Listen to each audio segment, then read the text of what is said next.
Ya, assalamualaikum warahmatullahi wabarakatuh. Selamat datang di channel Iva Hilman 05. Oke, teman-teman, di sini saya mau sedikit cerita tentang pengalaman saya meraih kesembuhan.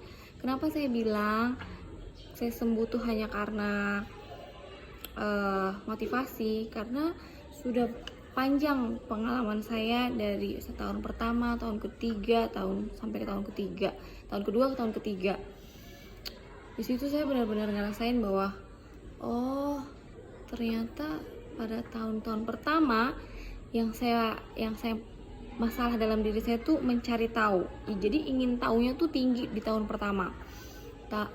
Mencari tahu apa, kalau lagi kumat langsung masuk rumah sakit, langsung UGD, langsung IGD. Saya paham bagaimana paniknya itu panik yang luar biasa. Bahkan sensasinya tuh kayak saya tuh merasa melayang gitu. Sudah mungkin kita berpikir bahwa mungkin saya udah mau lewat gitu. Tapi sampai sekarang masya Allah tabarakallah, Allah masih kasih saya kesembuhan, masih sehat sampai sekarang, alhamdulillah. Masih sudah bisa merasakan, dulunya tidak bisa merasakan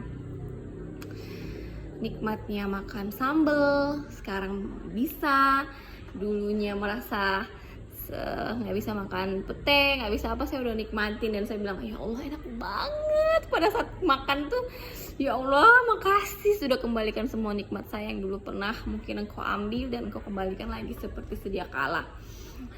Jadi kenapa saya bilang motivasi yang paling berpengaruh, teman-teman? Karena sudah ada nih pengobatan ya, kita harusnya kan percaya dokter. Sudah periksa ini, EKG, sampai endoskopi, USG, sudah semua lah. Dari medical check up tuh normal, semua aman. Kenapa saat kita lagi begitu kita merasakan enggak, saya masih nggak ngerasain baik-baik aja dok, saya nih nggak normal dok, saya nih sebenarnya lagi sakit kayaknya nih, masa nggak bisa mengerti sih gitu. Mungkin dokter juga bilang mungkin rasa cemasnya ya yang kayak gini, coba dibawa tenang, jangan banyak pikiran. Oke, pada saat sudah seperti itu kita bakal tenang lagi. Jadi pas dicek lagi tensi normal lagi. Awalnya mungkin ada yang rendah, ada yang tinggi, tuh masing-masing orang beda-beda ya. Tapi kalau waktu saya tuh agak sedikit tinggi, tapi habis itu turun lagi. Kadang berapa kali tuh ke rumah sakit coba malah turun gitu. Jadi teman-teman, saya tuh ngerasain bahwa sakit yang saya derita itu khayalan aja. Berasa nggak sih kalau kita tuh kayak nggak di dunia gitu, nggak di dunia nyata, nggak real gitu. Kita tuh pikirannya udah melambung-lambung sampai ngerasain pusing yang luar biasa, keliengan, bahkan seperti kayak ada yang dorong gitu ya. Kalau saya tuh kayak digituin. Nah, sampai saya tuh ngerasa mungkin ada lain dari hal-hal lain yang mungkin kita nggak sadari, misalnya di luar dari non medis ya, seperti itu. Jadi saya tuh terapi pengobatannya tuh di tahun pertama mencari-cari tahu dulu, saya ini ada apa, saya ini sakit apa sebenarnya, cek sampai dokter di UGD tuh mungkin udah bosan banget ya sama saya, karena sekali datang tuh buat panik semuanya. Yang nganter pun panik, ibu saya, bunda saya tuh panik, kakakku itu sudah nggak terlalu, karena dia ngerasa ini apa sih, dia udah bete-nya kayak gitu. Saya rasa mungkin yang lain juga bakal ngerasain kayak gitu ya, kayak apa sih nih anak, masa satu kali begitu lagi. Nah tapi kalau namanya orang tua, nggak tahu kenapa saya tuh kesupport sekali. Ayah saya, ibu saya itu sangat mendukung saya. Kalau saya tuh periksa, ya udah deh, cari tahu dulu nih ada apa sebenarnya, cari tahu. Sudah, jadi dia benar-benar berpengaruh ya dalam pengobatan saya. Di situ tahun kedua saya ngerasain nggak bisa nih, apa nih sebenarnya, mulai oke. Di akhir tahun pertama itu saya langsung bilang, Ma, saya minta maaf. Di situ saya cuci kaki orang tua, saya sungkem, saya nangis senangis-nangisnya. Kemudian saya sholat taubat juga sama Allah. Ya Allah, saya ini mungkin banyak sekali kesalahan saya di masa lampau, yang saat ini Engkau uji saya dengan sakit yang tidak ada obatnya, tapi dirasakan dengan ribuan sensasi yang saya rasa. Luar biasa itu. Terus orang tua saya memaafkan saya, meridhoi saya, mencari jalan kesembuhan dengan cara apapun itu kita berusaha. Jadi di situ saya merasa oh ya, di situ saya agak merasakan keplong ya, maksudnya saya plong gitu bahwa oh iya ini jalan awal mula basic kesembuhan tuh harus dibersihkan dulu dari jiwa yang dulu kita pernah membuat salah orang lain, salah orang tua, menyakiti, bantah. Aduh, ya ampun, saya udah nggak tahu, banyak banget mungkin kesalahan saya di masa lalu.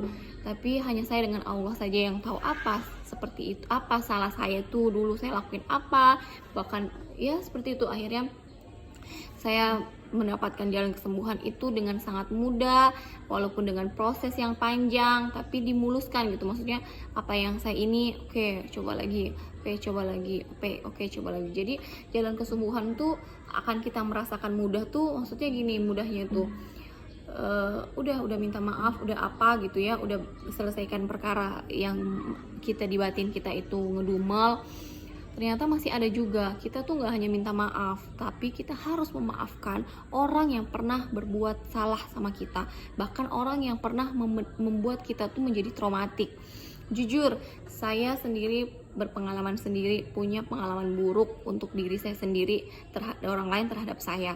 Di situ saya berusaha untuk memaafkan dia. Di situ tantangan baru lagi dimulai. Berat ternyata untuk memaafkan, dan setidaknya satu kata yang harus jadi kunci buat teman-teman, harus ridho. Ridho apa yang Allah kasih. Oh, dulu dia pernah gituin saya, berarti saya harus terima, ini takdir Allah kasih ke saya. Dari situ saya ridho. Oke. Habis itu seperti itu lagi. Ternyata tidak hanya meminta maaf, ternyata kita harus memaafkan dendam lama yang ada di hati kita, yang ngedumel itu sama orang lain buat ke kita, bahkan ada traumatik yang mungkin teman-teman sendiri yang tahu diri sendiri. Coba untuk memaafkan mereka, dia, siapapun itu yang pernah kalian merasakan sakit hati yang luar biasa, traumatik, air mata mengalir dengan deras, seperti ya begitulah. Saya tidak bisa ceritakan sampai detail di mana saya punya tingkat ketraumaan itu yang saya rasakan. Yang pastinya dulu saya pernah tersakiti dan saya pernah dibuat trauma sama suatu kejadian. Di situ awal mula saya terkena anxiety. Oke teman-teman, mungkin perkenalan kita di situ satu sesi dulu, bahwa perjalanan per tahun pertama saya mendapat kesembuhan ini dilalui dengan hal-hal itu ya. Tidak mungkin kita akan bisa mendapatkan kesembuhan di kemudian hari kalau kita tuh masih punya dosa yang kita tuh belum minta maaf sama orangnya, kemudian kita masih belum memaafkan orang lain. Itu juga, orang itu siapa? Kalian sendiri yang tahu. Orang itu siapa? Kalian sendiri yang tahu. Hati kita tuh di dalam lubuk hati paling dalam, kita pasti pendam sesuatu hal yang orang tuh mungkin nggak tahu, bahkan orang terdekat kita nggak tahu.